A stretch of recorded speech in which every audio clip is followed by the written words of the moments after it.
আসসালামু আলাইকুম। ওয়ালাইকুম আসসালাম আমি ওয়া রাহমাতুল্লাহ। আমি সাভার থেকে বলতেছিলাম। জি বিভিন্ন হুজুররা বলে থাকে যে কোরআন শরীফ বুঝে পড়তে হবে। এখন এই কোরআন শরীফ বুঝে পড়ার জন্য আমরা কি কি পদক্ষেপ নিতে পারি? জি ঠাকুর, আপনি আমাদের আরটিভির সাথে ইনশাআল্লাহ প্রশ্ন উত্তর পেয়ে যাচ্ছেন। জি, ধন্যবাদ। আসলে কোরআন শরীফ বুঝে পড়ার মূল কারণটা হলো আপনি এই অন্তর্নিহিত ভাবটা অনুধাবন করতে পারবেন। কোরআন কোনটাকে হালাল করেছেন, কোনটাকে হারাম করেছেন, এটা বোঝার জন্য আপনাকে কোরআনের ভাব বুঝতে হবে এবং কোরআনের অর্থ জানতে হবে।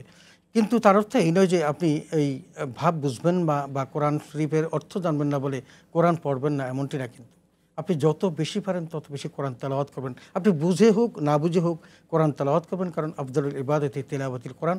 কোরআন তেলাওয়াত হলো উত্তম ইবাদত। এমনকি রাসূল আকরাম আফজাল মানে মহোত্তম, সবচেয়ে উত্তম। সবচেয়ে উত্তম। জি। সুতরাং আপনি কেন করবেন না?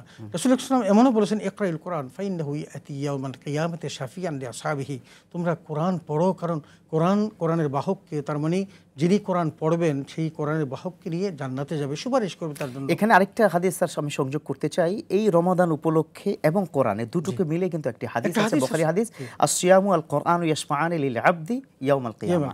এই রমজানের রোজাটা এবং কোরআনটা, এই দুটোই কিন্তু কাল কিয়ামতের ময়দানে বিপদের সময় আপনার জন্য সুপারিশ করবে। অবশ্যই অনেক বড় বিষয়। সুতরাং আপনি বুঝে হোক না বুঝে হোক, তবে আপনি যদি বুঝে পড়তে পারেন সেটা আপনার জন্য বেশি ফায়দা। এই কারণে যে আপনি বুঝতে পারলেন যে আল্লাহ রাব্বুল আলামিন এই লৌহে মাহফুজ থেকে আপনার কাছে কি বিশাল নিয়ামত পাঠিয়েছেন, আপনি বুঝবেন, জানবেন, শুনবেন, আমল করবেন, এটা সবচেয়ে উত্তম কাজ। যে আমাদের দর্শক একজন অনলাইনে আমরা যেটা প্রশ্ন পাচ্ছি, সেটা প্রশ্নটি তিনি কি করেছেন যে শায়েখ, সিগারেট খেলে যদি রোজা ভেঙে যায় তাহলে মশার কয়েলের ধোঁয়া যদি পেটের মধ্যে যায় সেক্ষেত্রে রোজা ভাঙবে কিনা? এখানে মশার কয়েল আর সিগারেটের ধোঁয়া এক জিনিস নয় কিন্তু। আচ্ছা, ওটা হলো মাকরুহে তানজিহি বা তাহরিমি অনেকে বলেছেন, কারণ যেহেতু তাহরিমি বলেছেন মাকরুহে সিগারেট খাওয়াটাকে, সুতরাং সেটার সাথে আপনি ওই ধোঁয়াটাকে এক করলে কোনোভাবেই চলবে না।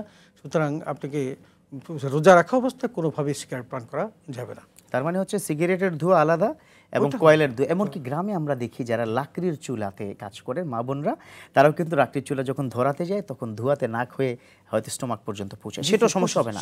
তাহলে শুধুমাত্র সিগারেট খেলেই এই সমস্যাটা আচ্ছা তৈরি হবে। জি, আমাদের আরও বেশ কিছু প্রশ্ন এসে গেছে। একজনকে দর্শক তিনি প্রশ্ন করেছেন, আমি কোরআন তেলাওয়াত করতে খুব একটা জানি না, যদি আমি কোরআন হেডফোন দিয়ে শুনতে থাকি তাহলে আমার সওয়াব হবে কি না, বা কতটুকু সওয়াব হবে?